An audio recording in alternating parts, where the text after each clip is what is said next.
Welcome to the Integrated Schools Podcast. I'm Andrew, a white dad from Denver. I'm Val, a black mom from North Carolina. And this is new season, new perspectives, new co-host. Woo! I'm so excited to launch season 7 with a fairly significant change for the podcast. I'm deeply honored and very excited to welcome our new co-host for the season, Val. Welcome. That sounds good. Woo-hoo. I'm really glad you're here. I'm really glad you're willing to join me in this. For this first episode, I want listeners to get to know you and why you're here, but more than just kind of navel gazing and talking about ourselves. I think, having a conversation about school integration from your perspective as a black mom, why you care about it, why you think it's important, and why you're here feels like a worthwhile episode for folks.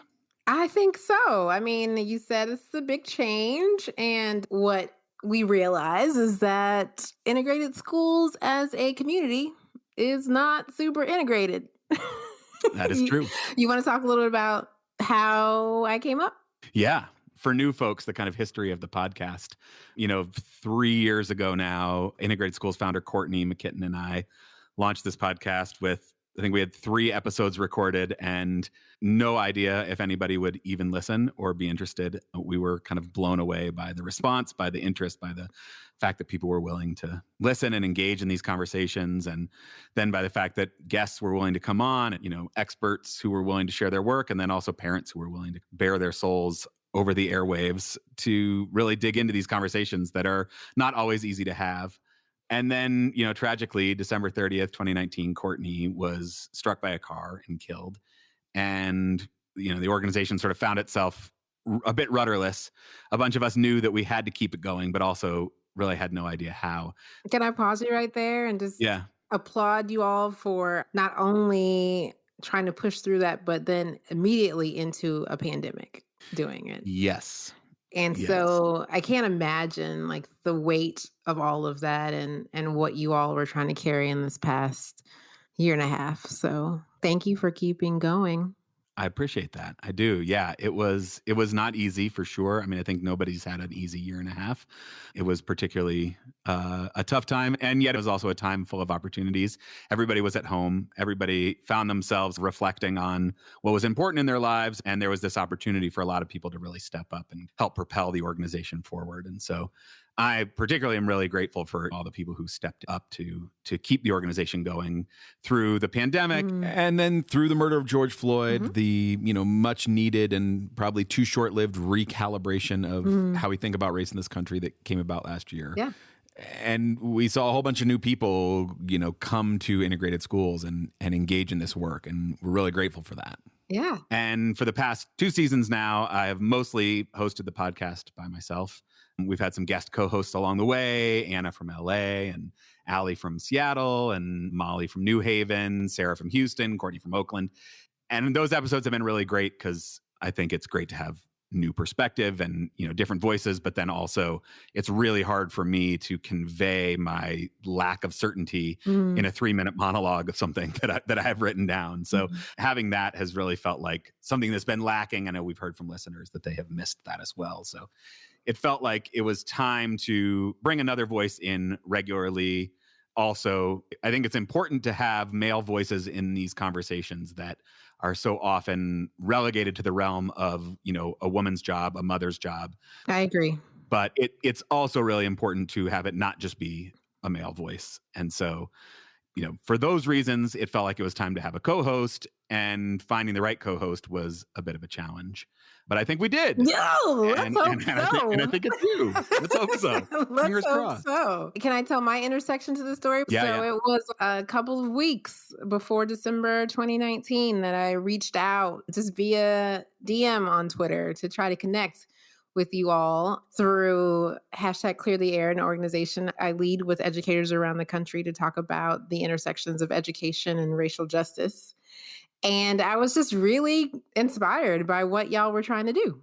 And I was curious about the ways in which we could try to walk this road together. In 2020, eventually got in contact with Anna, and we've just had a couple of conversations over the past year and a half about integrated schools. And I forgot I asked her this question, but she mentioned that I asked her as a Black mom from North Carolina if integrated schools was for me. Yeah, you are not alone in having that feeling and in having that question. I think Courtney's original vision, one of the things that really brought a lot of people to the work was the idea of white lips to white ears, that white people hear things from other white people in a way that they don't hear it from other people. And that there is work that white people need to do, both the sort of self-reflective work of growing our own anti-racist capacity that shouldn't be the burden of people of color to do. But then also when it comes to school integration, that the way we've done school desegregation in the past has been largely done on the backs of Black and brown families, Black and brown students, and that for there to be some new vision of what it means to do school desegregation in a way that hopefully leads to real, true, meaningful integration, that white people have to be involved in doing the work. And so I think that mission was really clear. And I think, there's still plenty of work to do on that. It's not like we've wrapped up, all the white people have fallen in line. I think we got some time. We have some time. We've got a little work, Mhm. but the message has, resonated with people who are not white, but also has left them feeling a little bit like, where do I fit in this? And, we've often talked about white and or privileged. And the and or privileged was designed to capture people who have other sorts of privilege that they bring to the education space, whether that's, socioeconomic or educational or racial, even if they are not white folks. But we never really sort of directly spoke to those people. And so you and many other folks have shown up and said, where do I fit here? Do I belong here? One of our leadership team members, Ali Takata, recently published a blog post addressing the gap and the kind of disconnect that she felt and the ways that she feels like it's really limiting our growth, particularly in this moment. We have an advisory board that is almost entirely people of color. We have a parent advisory board that has supporting advisors who are people of color who are compensated to be there. But the leadership team is almost entirely white folks. And most of our work is geared towards white folks. And I still think that's important work to do. And we recognize we need to grow and we need to expand the conversation. And so it does feel like this is a real opportunity for us as an organization, realizing that there are lots of challenges with this. If we were going to actually become a space where someone like you can show up and say, oh, I see where I fit in here.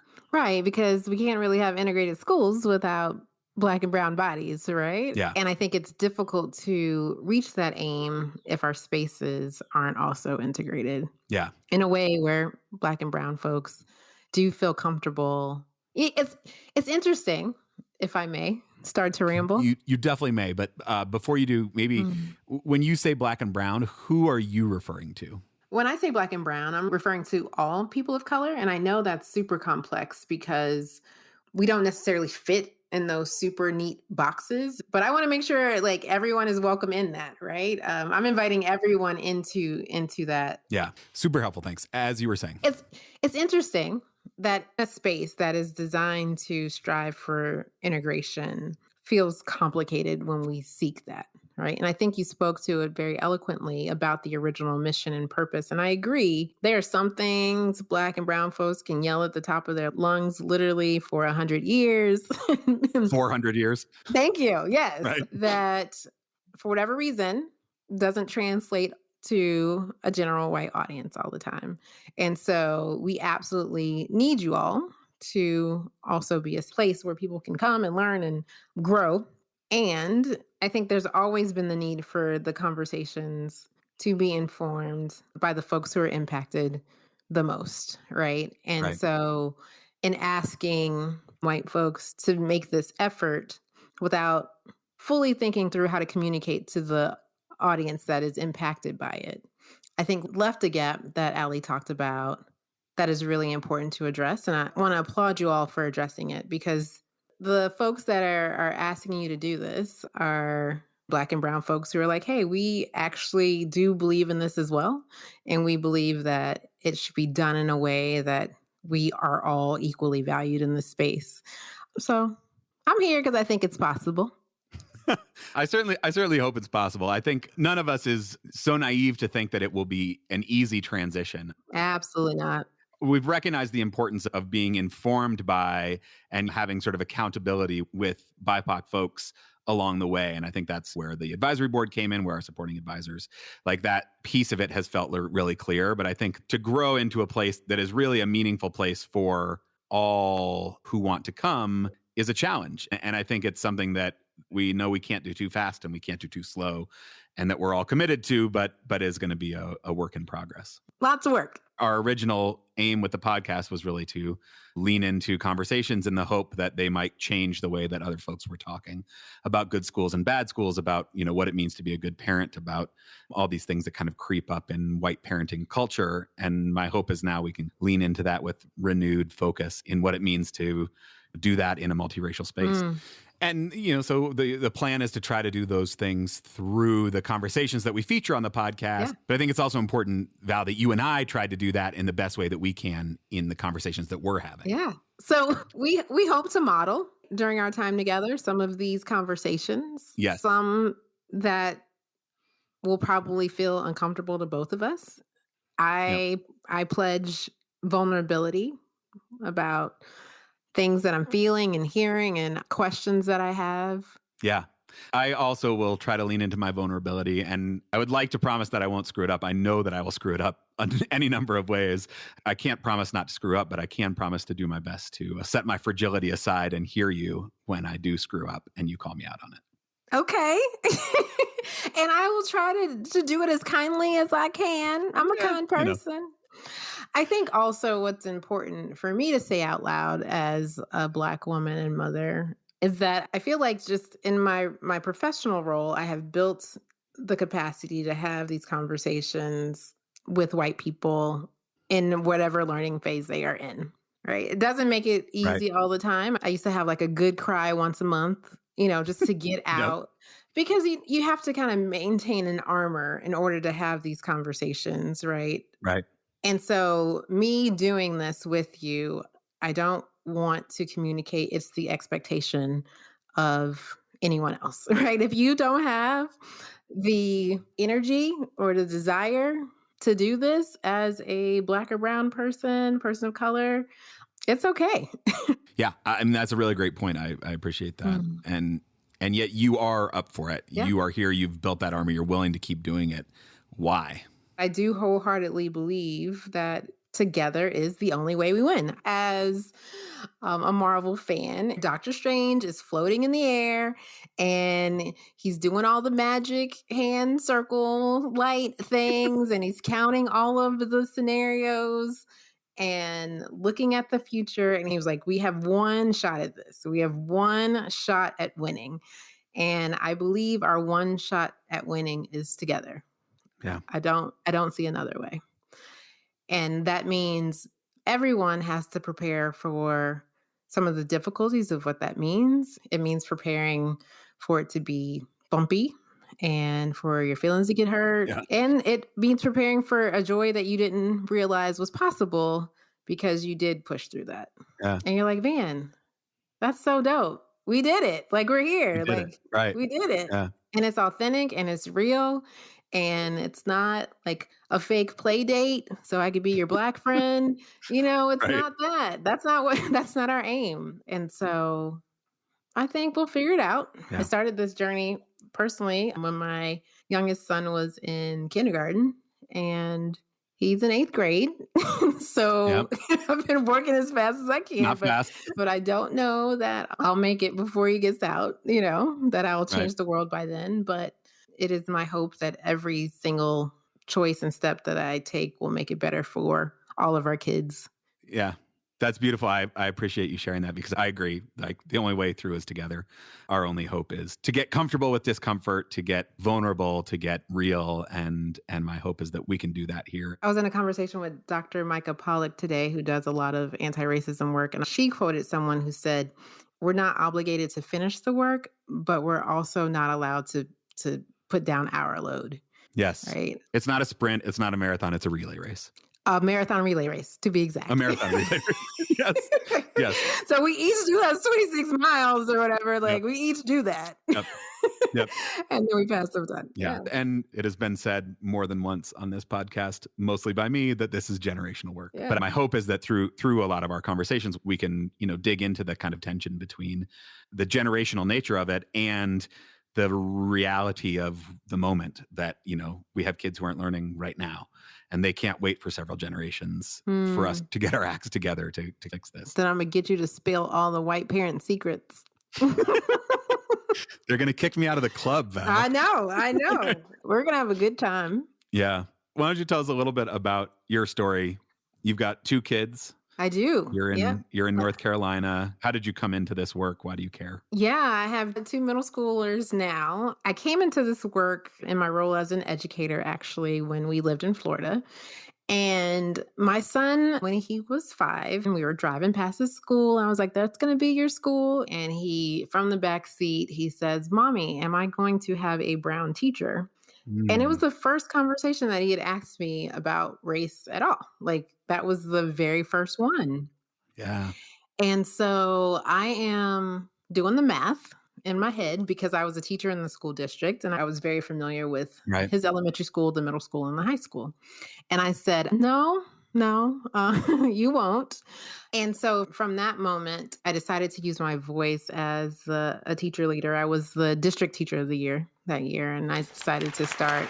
Thank you, thank you. I'm award winning. So I That's why decided. we picked you, Val. Yeah, yeah. You didn't know that. You didn't know that, right? So I decided to try to use my voice in that way to advocate for more teachers of color in our district. And it was difficult because I went in there very naively Mm, about the status quo. We weren't originally from the area. I'm originally from Miami, Florida, about the history of the community. So I just assumed that we could just do it. Like we could just do it. Just "Hey, do we need it. some more Just do teachers of it. color. Let's get them." Right. Let's do it.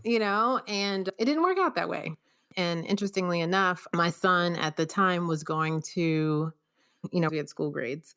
So it was defined as an A school, A rated school. Mhm. And it was just not A rated for my son, you Right. know? What were the demographics of the school? Yeah, it was primarily white student population. And then because of its location, it was adjacent to a university and also essentially a suburb of like NASA area. So lots of engineers, right? Oh, So okay. Yeah. it was where I thought my child could get the best education. And we left Yeah. during his 3rd grade year to another school that was rated a little bit lower, a C school, but one that was super diverse in terms of racial makeup. The socioeconomic status was lower, you know, Yeah. kids were happy, like, and kids were just kids and they were able to be around kids. That's when my daughter also attended school who looked like them and had similar socioeconomic background. My husband and I both educators, so we're middle class. And he was able to thrive there in a way that was just really nice to see. And that he wasn't at the school that was sort of ostensibly a better school. Yeah. Yeah, I mean that piece is huge. So my oldest, we sent her to the quote unquote good school that's right around the corner from our house for first grade because, we paid a whole lot more for our house to live in that boundary and that was the good school and I didn't really know any better and it was fine. It wasn't amazing. It wasn't terrible. There was some like kind of like toxic whiteness stuff that started to show up a little bit. We had her birthday party at our house and there was a different sort of sense of entitlement from some of her Mm, classmates who came to the party. There was a girl who came up to a friend of mine, not even, it wasn't even his house, it was at our house, but came up to a friend of mine and was like, "Are there seriously only Capri Suns to drink?" mm. He was like, "Well, first of all, it's not my house, I don't know, and second of all, yeah, probably, why don't you just drink Wait, did Capri you Suns?" say first grade? So in first grade, yeah. Yeah. So there was like a bit of that, but it was, yeah, I mean, it was fine. Like, I don't know. Mm, There was nothing extraordinary about it. And then we pulled her out and moved her to the school that I went to that's, significantly lower rated by all the metrics that you judge a school quality. mm, The website that shall not be named, the school we first sent her to was an 8 or a 9. The school she's at now is a 2. It's a vastly better experience for her mhm, in all realms. I think academically it is better for her. I mean, I think the teachers are amazing. I think she's getting great academics, and socially it's like night and day. I mean, mhm, the stakes are different for my kids than for your kids in terms of the kind of social atmosphere, but also very important, at least to me, that she find herself in this space surrounded by kids who are not like her mm, and can really see them as her peers, as her equals. And I think that's, obviously it's not enough to just like put her into the building with some kids who are not like her. There's got to be structures in place in the building to also support that.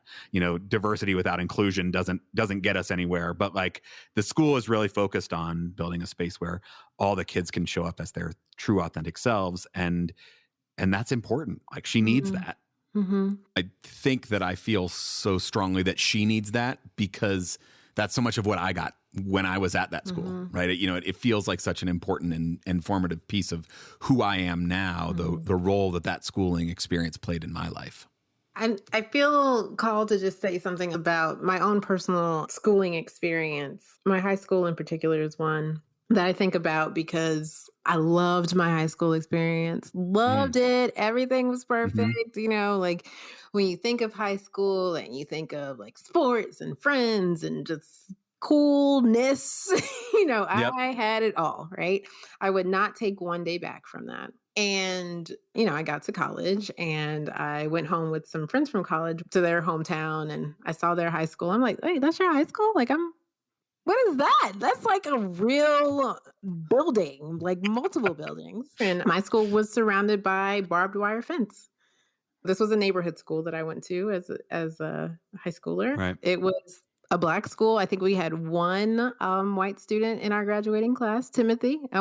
Timothy was with us the whole time, elementary through through high school. We should find him and get him on We the podcast. should find Timothy. Yeah. I hope he's doing all right. And I found myself in that realization. I felt very angry because I felt angry with the adults who allowed such discrepancies, disparities to happen. Even worse. So I took all the AP classes that were offered at my school, right? I think senior year I had 5. I think right now the school has 5 AP class offerings. The school my husband most recently taught at had 27 AP class offerings. Wow. That's not the kids. Right. That's not the kids making those decisions. Like there are adults who are making these decisions, and then there are caregivers who are supporting those decisions by their actions. Right. And that has nothing to do with the young people in the building, but what it communicates about the young people, maybe not to the young people directly, is their worth. Right. And so you're only worth 5 AP classes, Val. This is what you're capable of. Andrew's worth 27 different choices. Yeah. And so until we are super unsettled by that in a way that shakes us to our core, in a way that we recognize the worth and value of every single child and know that as adults, we are making the decisions. Right. That we're deciding, oh, you're scary, so we got to put the barbed wire fence around your school. Like, again, I had no idea. And when I realized that, I was like, wow. And you remember feeling that as a 18, 19-year-old. Yeah. And the anger was directed towards the adults. So we've talked about your kids. We've talked about you. Can we go back another generation? Yeah. What set you up to not internalize that as like, I'm only worth 5 AP classes, but like the adults around here are wrong? Oh, I come from dope people, right? Obviously. Yeah, I come from a family of educators who believe in education as a means for liberation for Black people. Both sides of my family line. My mom's a teacher still. And so it was always like important. And then also really honed in and promoted like what it means to be an active citizen, right? So not just sitting back, but like actually doing things to change, to make the world a place that is better for folks. And I feel like that's a gift, an ancestral gift that I want to pass on to my young people too. Right. And so I was equipped in a way that probably several of my classmates weren't. So our freshman class started at 900. We graduated 401. Wow. So by, every measure, we were failures. Yeah. Those of us who have graduated, are doctors, pharmacists. Do you know who's in my graduating class? Who? Flo Rida. Like we're literally all the things. Yep. You got it all. So those are the 401 of us who probably had, just additional supports, privileges, people to stay on us, people who believed in us. But by all accounts, that would be a failing school. We didn't graduate half of the group, but it's not because of the kids. Yeah. And so when we talk about integrating these spaces, I think, if I'm honest, with the 5 AP class offering example, if we had a few more white families in there, we may have gotten, 10 because they pushed for them, because now we see people more capable. So how do we integrate these spaces? By both acknowledging that we've done wrong. We've done wrong by the kids who have been here before. Right. And we're probably only being responsive because white families are now being in here. That's a lot of pain that if we don't talk about, I think continues to create the divide because then you have schools within schools, right? I mean, that was my high school experience. I went to a, from the outside, incredibly diverse high school. And then, of course, we get in the building and the AP class. I mean, we used to call it like apartheid school. You know, personally, there was a lot that I gained from that because at least the extracurricular stuff, you know, the choir, the theater, the sports, like those things were all the whole student body. And so there was this chance to kind of build camaraderie and build that. But it was clear the message when it's time for things that quote unquote matter, like academics, AP classes, we're going to separate these kids. And the white kids are the ones who are going to get the good education. The best teachers were teaching the accelerated classes. The brand new teacher who just got hired was teaching the gen ed class. You're talking about my things. experience. I show up my first year teaching, I'm like excited. I get in class and I'm like, all right, y'all, we're reading this story. And they're like, we read that last year. I'm like, no, you didn't. They're like, yes, we did. This is our second time in 9th grade. I'm like, nobody told me that. I had a whole class of repeaters. And that class taught me more about teaching and life and everything. That class taught me everything. Right. So yeah, I want to emphasize the fact that it's not the kids. And so if white families are like, I don't know if my child will be safe there or whatever, it's not the kids. Yeah. It's not the kids.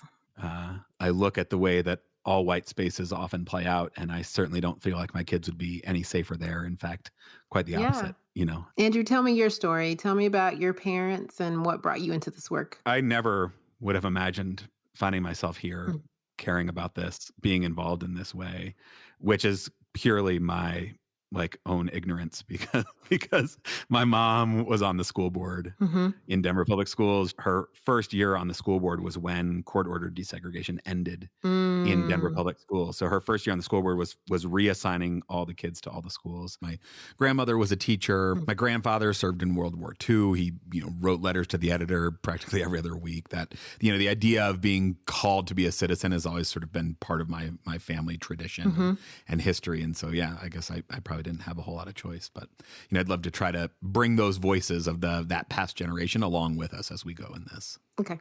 Let's talk a little bit about some of the things that we're not going to do, or we're just going to try not to do. I'm going to do my best to not ask you to speak on behalf of all Black people. We know Black people are not a monolith. You are a Black person. You have certainly bring a different perspective than I have, but you do not speak for all Black people. I appreciate that. And I will sometimes take liberties. And I'll do a disclaimer. I'm like, I'm speaking for all Black people now.